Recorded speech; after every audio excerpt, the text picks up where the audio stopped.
I'm Megan Zuba, and I shall be reading from the All the Good devotional book. The December 27th devotional was written by Reverend Justin La Rosa. Now the 11 disciples went to Galilee, to the mountain to which Jesus had directed them. When they saw him, they worshipped him. But some doubted. And Jesus came and said to them, "All authority in heaven and on earth has been given to me. Go therefore and make disciples of all nations, baptizing them in the name of the Father and of the Son and of the Holy Spirit, and teaching them to obey everything that I have commanded you. And remember, I am with you always, to the end of the age." That is from Matthew chapter 28, verses 16 through 20. Perhaps you think it is strange to be reflecting on Jesus' final resurrection appearance during the Advent and Christmas season. Maybe it is. Yet, it offers an important word for now and throughout the upcoming new year. Call to mind a time when you sensed a calling from God to do something unfathomable, something you didn't think you could do. It could have been a calling to do something big or something out of your comfort zone. Maybe your history, life experience, knowledge base, skill set, financial or emotional resources, and the conditions around you convinced you that what God was calling you to do didn't make sense. You said to yourself, and maybe to God, "Nah, I'm not qualified for that calling." If you haven't had that experience and you are trying to follow Jesus and live out the call to love God and love neighbor, just wait. You will. One such moment for me when I was discerning whether to become a minister, I was working at a church but was feeling like a fraud. Growing up, I wasn't a regular participant in a faith community.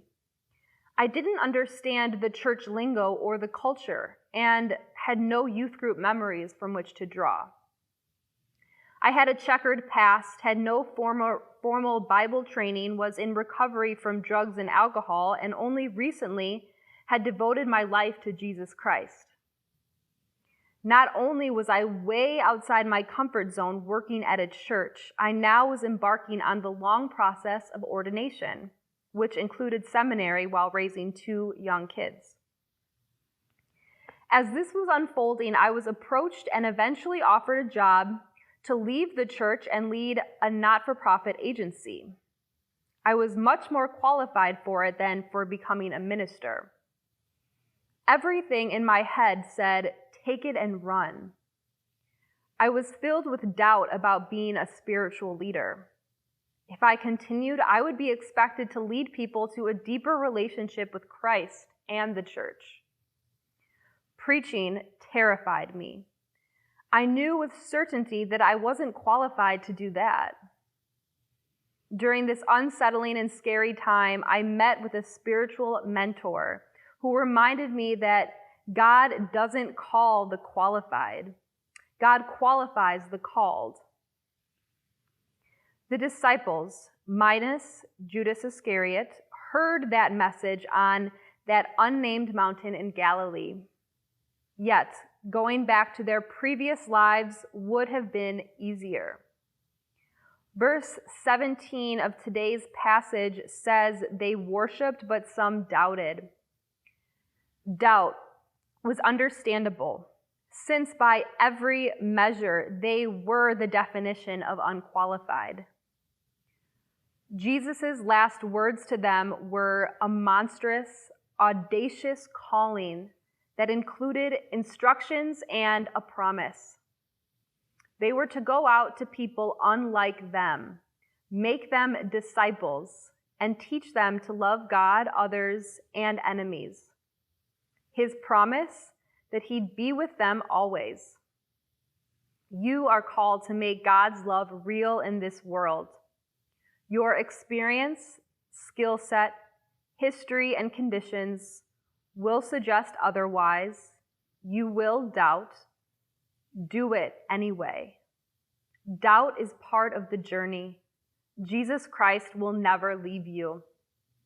God's promise is what Advent is all about. Maybe reading this text during this season isn't strange after all.